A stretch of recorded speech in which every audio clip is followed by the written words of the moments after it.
Good morning students. हमने कल देखा था history and development of dance, नृत्य का इतिहास तथा विकास। अब उसमें हमारा 4 पॉइंट कल हमने डिस्कस किया था। प्रागैतिहासिक काल, वैदिक काल, रामायण काल और महाभारत काल। इसके अलावा हमारा 4 पॉइंट और था जो बच गया था। पूर्व मध्य काल, मुगल काल, यूरोपीय सभ्यता में प्रवेश का काल और स्वतंत्र भारत काल। आज हम ये 4 पॉइंट देखते हैं। अब हमारा अगला पॉइंट है 5वां पॉइंट। पूर्व मध्य काल में नृत्य का क्या विकास रहा, क्या इतिहास रहा, इसके बारे में हम जानते हैं संक्षेप में। पूर्व मध्य काल में लोक नृत्य बहुत ज़्यादा किया जाता था। इस समय हर त्योहारों के लिए अलग अलग प्रकार के नृत्य हुआ करते थे। जैसे होली के लिए अलग नृत्य, दिवाली के लिए अलग नृत्य। इसी प्रकार बहुत सारे त्योहारों के हिसाब से बहुत सारे लोक नृत्य हुआ करते थे। इसके बाद हिंदू राजाओं के शासन में नृत्य को बहुत गौरव से देखा जाने लगा। इस काल में संगीत में नृत्य और नाटक को मिलाकर किया जाता था। इस काल में जो संगीत किया जाता था, नृत्य और नाटक मिलाकर किया जाता था, जिसका नाम नृत्य नाटिका हुआ करता था। इस युग में गुरुओं को बहुत सम्मान दिया जाता था, बहुत इज्जत दिया जाता था। और एक सबसे महत्वपूर्ण बात यह है कि पूर्व मध्य काल में नृत्य सीखने की परमिशन हर किसी को नहीं थी, केवल घरानेदार लोगों को थी जो उस घराने से ताल्लुक़ रखते थे और वही संगीत की और नृत्य की शिक्षा प्राप्त कर सकते थे। ये रहा हमारा पूर्व मध्य काल। अब हमारा 6वां पॉइंट है मुगल काल। तो हम देखेंगे मुगल काल में किस प्रकार डांस का इतिहास रहा है। तो मुगल काल के बारे में मैं ये कहूँगा कि मुगल काल में नृत्य का, संगीत का जो विकास का स्तर था वो बहुत तेज़ी से घटा। विकास नहीं हुआ, बल्कि जो विकास पहले से था वो भी ख़त्म हुआ। तो मुगल काल में स्थिति कुछ ऐसी हो गई कि जो नर्तक या नर्तकी मंदिरों में डांस करते थे भगवान को प्रसन्न करने के लिए, वो अब दरबारों में नृत्य करने लगे। दरबारों में वे अपने शौक़ के लिए नृत्य नहीं करते थे, पैसा कमाने के लिए करते थे, क्योंकि उनके पास कोई और रोजी रोटी नहीं थी।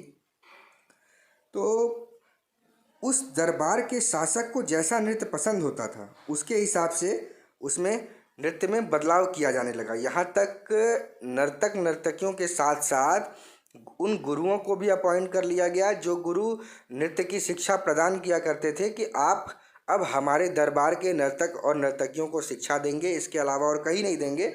वो एक प्रकार से बंध गए थे। तो अब गुरुओं को भी ये ध्यान देना था कि नर्तक नर्तकी ऐसा ही डांस प्रस्तुत करे जो उन मुग़ल शासकों को पसंद आए। उनके हिसाब से, उनके पसंद के हिसाब से डांस को पूरी तरह से परिवर्तित किया जाने लगा। इसके फलस्वरूप ये स्थिति हो गई कि मुग़ल काल ख़त्म होते होते नृत्य में बहुत ज़्यादा परिवर्तन आ गया। और इस समय की स्थिति कुछ ऐसी बन गई कि मुग़ल काल में जो नर्तक नर्तकी होते थे, जो गुरु होते थे, उनको बहुत ही हीन दृष्टि से देखा जाने लगा। किसी को भी ऊंची दृष्टि से नहीं देखा जाता था। तो इस प्रकार हमने ये जाना कि मुग़ल काल में डांस डेवलप नहीं हुआ और डांस की स्थिति खराब हुई। अब हम अपना अगला पॉइंट देखते हैं। हमारा अगला पॉइंट है यूरोपीय सभ्यता में प्रवेश का काल। तो यूरोपीय जातियों का भारत में आगमन व सत्ता प्राप्ति का काल भारत के सांस्कृतिक इतिहास का चतुर्थ संक्रमण काल है। इसे हम भारत की सांस्कृतिक चेतना का पुनर्जागरण काल भी कह सकते हैं। यद्यपि अंग्रेज शासक अपने साथ अपना पश्चिमी संगीत लाए थे और ज़्यादातर उसी को देखते सुनते थे, लेकिन कभी कभी अवसर मिलने पर वह भारतीय संगीत व नृत्य को भी देखते सुनते थे और उसकी सराहना करते थे। सन 1875 ईस्वी में 1875 में प्रिंस ऑफ वेल्स भारत घूमने के लिए आए थे। तब वे जयपुर गए। वहाँ 5 फरवरी को उनके स्वागत के लिए चंद्र महल में देसी नाचने वालों के नृत्य का आयोजन किया गया था। युवराज इस नृत्य को देखकर अत्यंत प्रसन्न हुए और उसकी बहुत सराहना उन्होंने की। इसी युग में भारतीय संगीत का आयोजन, प्रशिक्षण व प्रोत्साहन के लिए अनेक संस्थाएं स्थापित हुई, जिसमें प्रत्यक्ष तथा अप्रत्यक्ष रूप से अंग्रेज अधिकारी भी सहयोगी बने। अब हम कहेंगे संगीत अब तक उस्तादों की वंश परंपरागत विद्या ही थी, लेकिन इसी काल में पंडित विष्णु नारायण भातखंडे और पंडित विष्णु दिगंबर पलुस्कर के प्रयत्नों से संगीत की विद्यालय के शिक्षा प्रणाली का शुरुआत हुआ। पलुस्कर जी ने सन 1901 ईस्वी में लाहौर में गांधर्व संगीत महाविद्यालय की स्थापना की। इसके बाद अन्य स्थानों पर भी इसकी शाखाएं स्थापित की गई। इसी तरह भातखंडे जी ने सन 1916 ईस्वी में बड़ौदा में महाराज सयाजीराव संगीत महाविद्यालय, सन 1918 ईस्वी में ग्वालियर में माधव संगीत महाविद्यालय तथा सन 1926 ईस्वी में लखनऊ में मैरिस कॉलेज ऑफ हिंदुस्तानी म्यूजिक की स्थापना की। इसी वर्ष 1926 ईस्वी में इलाहाबाद में प्रयाग संगीत समिति की स्थापना भी हुई, जिसे हम सब जानते हैं। फिर धीरे धीरे अन्य नगरों में भी संगीत विद्यालय खुलते गए और इस प्रकार संगीत पुनः भद्र परिवारों में प्रतिष्ठित होने लगा। इस युग में भारतीय संगीत साहित्य की वृद्धि की ओर अनेक देशी विदेशी विद्वानों का ध्यान गया और अनेक अलग अलग कोटि के ग्रंथ लिखे गए। जहाँ तक केवल नृत्य का प्रश्न है, इस युग में भारत की समस्त शास्त्रीय नृत्य शैलियों को अंतर्राष्ट्रीय स्तर पर विकसित होने का अवसर प्राप्त हुआ। तो ये था हमारी यूरोपीय सभ्यता में प्रवेश के काल में नृत्य का डेवलपमेंट, विकास और इतिहास। हमारा टॉपिक है अगला 8वां स्वतंत्र भारत काल। तो हम देखते हैं स्वतंत्र भारत काल में भारतीय नृत्य का इतिहास क्या रहा है, विकास क्या हुआ है। 15 अगस्त 1947 को भारत के स्वतंत्र होने के बाद आज तक के काल में भारतीय समाज में नृत्य कला का बहुत प्रचार प्रसार हुआ है। भारत के सभी प्रमुख नगरों में नृत्य के शिक्षण केंद्र स्थापित हो चुके हैं।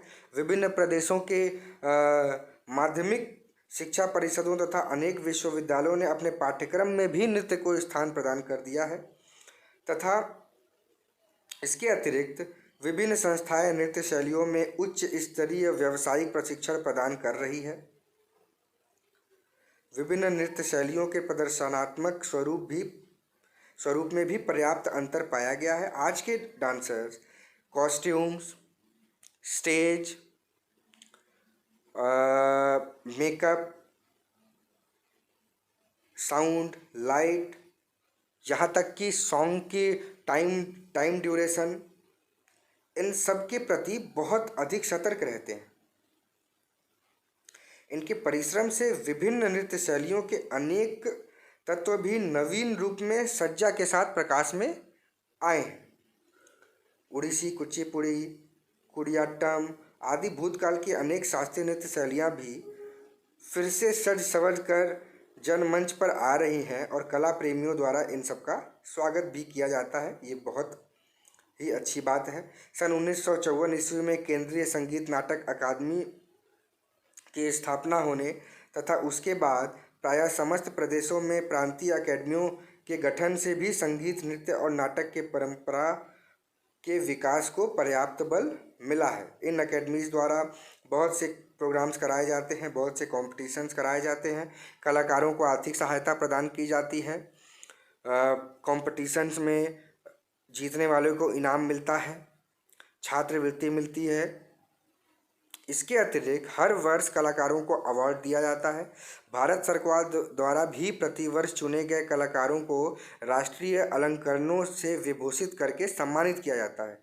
अब विदेशों में भी बड़ी संख्या में हमारे कलाकार आ रहे हैं तथा देश में भी सांस्कृतिक कार्यक्रमों का आयोजन में वृद्धि हुआ है और अनेक प्रतिभा संपन्न कलाकार उभर कर सामने आ रहे हैं। यह सब देखते हुए निश्चित ही भारत में नृत्य कला का भविष्य बहुत ही उज्जवल दिखाई देता है। तो हमारा ये टॉपिक था history and development of dance. History of dance and development of dance भी हम कह सकते हैं। तो इस प्रकार हमने देखा कि किस प्रकार प्रागैतिहासिक काल से लेकर स्वतंत्र भारत काल तक के बीच में डांस की जर्नी रही है, उसका इतिहास रहा है। अब अगले टॉपिक का आप वेट करिए। इसी के साथ ये वीडियो हम एंड करते हैं। और लास्ट में मेरा आज का सवाल कि प्रयाग संगीत समिति की स्थापना किस सन में हुई थी, इसका जवाब आप हमें कमेंट बॉक्स में दे सकते हैं। इसी के साथ बने रहिए। God bless you, all the best.